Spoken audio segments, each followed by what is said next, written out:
In this video, we're going to discuss the installation of the GPS fleet tracking device that Virtual Fleet Supervisor calls the VFS-PLUG. In this video, we're going to cover 5 different sections: matching up devices to your vehicles, installation of the devices, connecting and powering devices, testing that the devices were installed properly, and last, support and training. Before we get started with the actual installation, there's a couple things to take note of. The welcome email was sent on the day the device was shipped to the email of the user who ordered the device. First, in your welcome email, you should have received a login to the application, along with a link to the instruction manual. The manual can be found at the webpage virtualfleetsupervisor.com/install. The last thing to take note of is that on each device on the label, there's a number called the IMEI number, shown here. This IMEI number is how Virtual Fleet Supervisor correlates which device is assigned to which vehicle. Before installing, write down which IMEI is going into which vehicle. You can do this through the system by logging in, clicking on the Settings tab, clicking on the Devices submenu, finding the IMEI, select Edit this device, put your cursor in the name field, change it to whatever you want, and then simply hit Update down in the bottom. Or you can simply write it down on a sheet of paper or on a notepad and update this later on. If you have multiple devices, here's a couple other tips that you should be aware of. Please notice that there is a search box. Instead of having to scroll through all of your various vehicles, you can simply enter the name or the last 6 digits of the IMEI number, and it would show you that specific device. Lastly, if you have multiple vehicles, you can export this information into a CSV file, and then make your changes, and then import it, and the system would take all of your changes.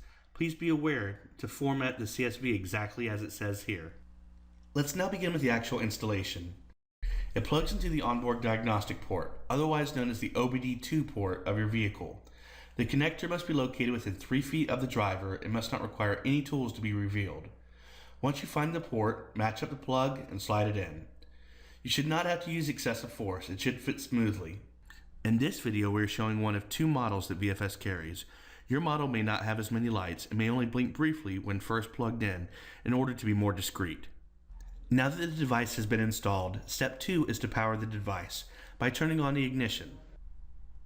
With the VFS-PLUG, if it is installed and no power is flowing to the device and no lights are visible, please first check your connection is secure, then test the fuse powering the OBD2 port. This is often the same fuse that powers a cigarette lighter, so it occasionally is blown without the driver's knowledge. Step 3, confirm the device is reporting. While your vehicle is still running, log into the application. Locations tab is your default home screen, and also where you can verify that the device has been recognized and information is being received by the application. You can look at the last location. It should report where your device is currently located. Please take note that you will not have a duration until there's a new activity, such as turning your vehicle from on to off or off to on. Let your vehicle continue to run for about 5 minutes. Select the Reports tab, click on the device that you want to ensure is reporting, make sure you're on readings and for that person, and then you can look at the different events. The readings report is every bit of data that device has received. This is in reverse chronological order, meaning that the most recent event is at the very top. You can look down and see that it's been reporting and that the engine is on to off. At Virtual Fleet Supervisor, we pride ourselves on offering world-class customer support and training. If you ever have any questions related to the application or installation, we offer many ways for you to contact us and to find the support that you need. Through the application, you can click on the Support tab, open a case, hit Continue, select your category, and continue to follow the prompts, and you'll receive a trackable trouble ticket in which you continue to see the status of your issue. Our protocol is that a client success specialist from our support team will answer your case within 1 hour during business hours, and if at nights or weekends, by 10 o'clock the next business day. Another important segment is our video library. To access this, click on the link that says Instructional Video on the top. You will then have the choice of several videos: high-level overview videos about best practices within the system, and tab-specific videos giving detailed explanations of each tab.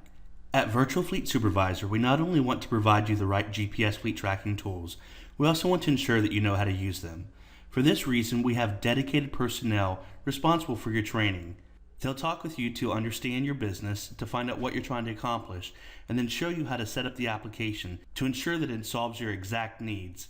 In order to schedule this free one-on-one personalized training, click on the scheduled training link up in the top and it'll open a calendar. Simply select what time and day works best for you and you'll be called at your convenience. You can also call 1-800-746-5170 extension 2 to talk to a client success specialist in our support team for any questions related to installation or the application itself.